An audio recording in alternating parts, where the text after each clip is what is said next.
Versículos bíblicos que mudaram a minha vida. Hoje eu quero olhar para alguns versículos bíblicos marcantes e que são extremamente importantes. A autoridade nos textos bíblicos nasce das palavras do autor, e o que isso significa? Que a autoridade de qualquer obra é de quem a escreveu. É o autor quem dá legitimidade para a obra que ele ou ela produz. Para o cristão, está muito claro entender quem é o autor da Bíblia. 2 Timóteo 3, versículos 16, 17. Toda a Escritura é inspirada por Deus e útil para o ensino, para a repreensão, para a correção e para a instrução na justiça, para que o homem de Deus seja apto e plenamente preparado para toda boa obra. Por estes versículos, já podemos ver claramente que a Bíblia representa a verdadeira palavra de Deus para a humanidade. A Bíblia é o caminho para todo crente ser completamente equipado para toda boa obra. Vemos que o Espírito Santo de Deus é o autor das Escrituras. Portanto, sabemos que a autoridade da Escritura é o próprio Pai Celestial. A coisa mais incrível sobre a Bíblia é que o seu autor é o Espírito Santo. E para você ler e entender a Bíblia, você também precisa do Espírito Santo, porque é um livro espiritual e não pode ser lido como qualquer outro livro. E o Espírito Santo é o que nos permite experimentar as coisas espirituais de Deus. É por isso que duas pessoas podem ler a Bíblia e ter duas experiências completamente diferentes. Então agora, vamos para os versículos marcantes que eu falei para você lá no começo do vídeo. Se você está gostando do conteúdo do nosso canal, não esquece de deixar o like no vídeo e se inscrever. Assim você vai ajudar a gente a continuar espalhando a mensagem de Deus para mais e mais pessoas. Gálatas 6, versículo 7. Não se deixe enganar. De Deus não se zomba, pois o que o homem semear, isso também colherá. Hoje em dia, é muito comum encontrar supostos cristãos que dizem ser filhos de Deus, mas na verdade são filhos do inimigo, que mente, engana e corrompe. Alguns são tão bons em fingir ser o que não são, que realmente conseguem enganar muitas pessoas. Você jamais suspeita que aquela pessoa não é cristã de verdade. E então, ganhando sua confiança, os enganadores saem aplicando golpes nas pessoas. Mas Deus deixa claro que dele não se zomba e que seus verdadeiros filhos estão protegidos.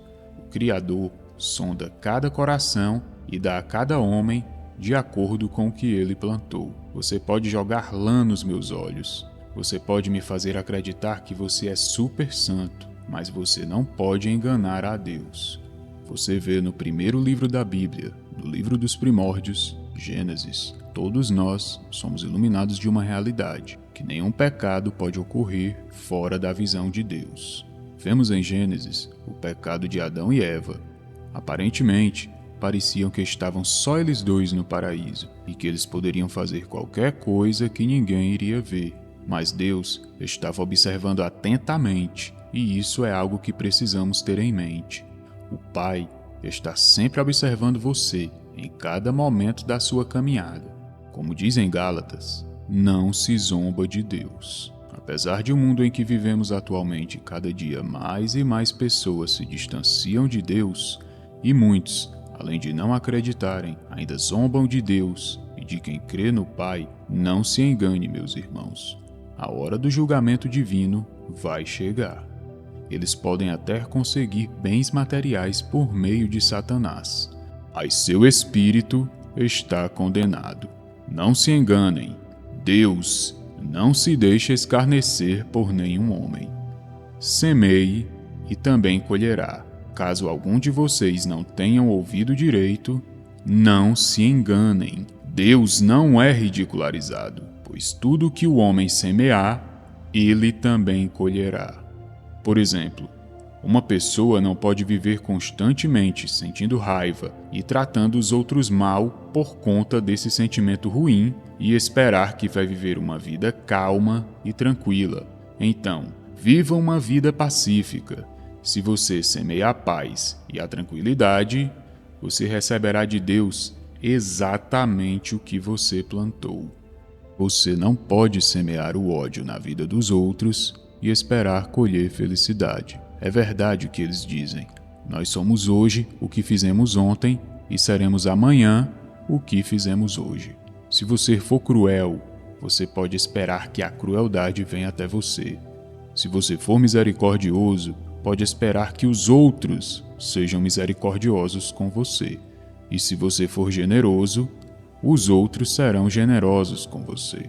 Você não pode esperar plantar sementes de cenoura e colher tomates. Isso não funciona no reino físico nem no reino espiritual. Deus até opera dessa maneira quando se trata do nosso perdão, e a única condição para o nosso perdão é que possamos perdoar o próximo. Lembre-se do Pai Nosso. Perdoai as nossas ofensas, assim como nós perdoamos a quem nos tem ofendido. A seguir, nós vamos falar sobre mais um versículo marcante da Bíblia. Hebreus 9, versículo 27. E como todo homem está destinado a morrer uma só vez, depois do que haverá o julgamento. Assim também, Cristo se ofereceu uma só vez para tirar os pecados de muitos homens. Ele aparecerá uma segunda vez, sem relação alguma com o pecado, aos que o esperam para lhes dar a salvação. Que passagem linda essa de Hebreus, meus irmãos e irmãs. E é por isso que devemos acompanhar diariamente a maneira como vivemos nossas vidas, porque esse mesmo versículo também destaca o que está por vir depois que encerrarmos a existência nesse plano material. Nós não podemos nos dar ao luxo de viver por conta própria, ou viver uma vida despreocupada.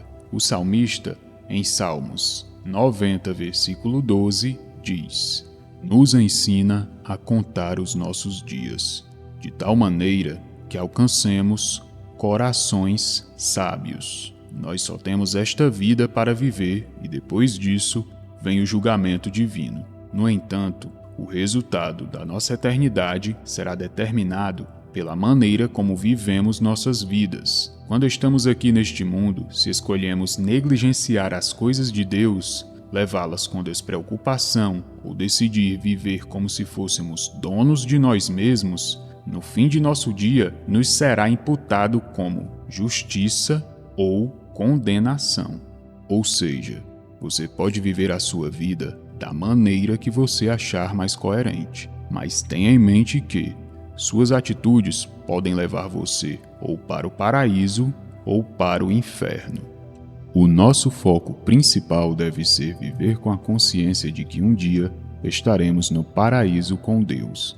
Assim, toda vez que o inimigo tentar colocar a semente do pecado em sua cabeça e você sentir vontade de fazer coisas que não são piedosas e são indignas da nossa fé, você irá sempre lembrar de consultar as Escrituras.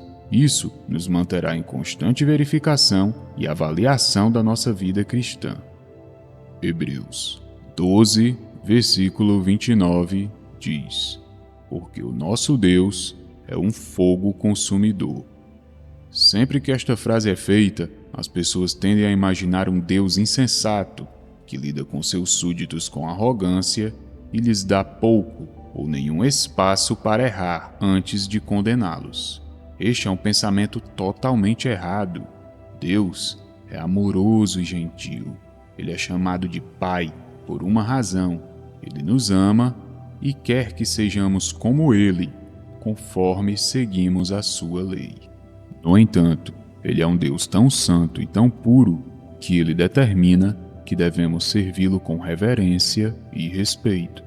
Ele é um Deus amoroso, mas Ele também é um fogo consumidor, ou seja, Deus é um Pai bondoso e atencioso, mas Ele também é justiça. Apocalipse 21, versículo 3. E ouvi uma grande voz do céu, que dizia: eis aqui o tabernáculo de Deus com os homens, pois com eles habitará, e eles serão o seu povo, e o mesmo Deus estará com eles, e será o seu Deus. Imagine um lugar onde o Espírito de Deus desça entre os humanos e permaneça com eles. Um lugar onde não haja preocupações ou problemas, onde ninguém tenha que se preocupar com o que comer. Este é o paraíso do nosso Deus. A beleza e a glória daquele lugar é indescritível. Veremos Deus face a face, depois de termos sido transformados e deixado nossos corpos mortais. O Criador vai habitar conosco e estaremos com Ele o dia todo. E para sempre iremos estar com o nosso Senhor, Deus, e seremos seus filhos amados por toda a eternidade. João vê uma cidade celestial. Esta nova terra, ele diz que haverá uma nova Jerusalém descendo dos céus, como uma noiva adornada para o seu marido. Esta cidade é a morada do Pai, que agora desceu à terra e simboliza a presença de Deus, sendo dada aos santos para desfrutá-la eternamente. Esta cidade é simplesmente magnífica. Não há nada mais bonito do que uma noiva no dia do seu casamento. Nada pode roubar esse dia dela. Ela é a estrela do show. E é assim que essa nova cidade vai surgir. Todos os olhos estarão lá, olhando para ela. Ou seja, nada será mais bonito que o dia do encontro com o nosso Deus, pois não haverá mais tristeza e preocupação em nossas vidas. Então, eu pergunto a você, meu irmão, vocês estão preparados para o dia do casamento? Amém.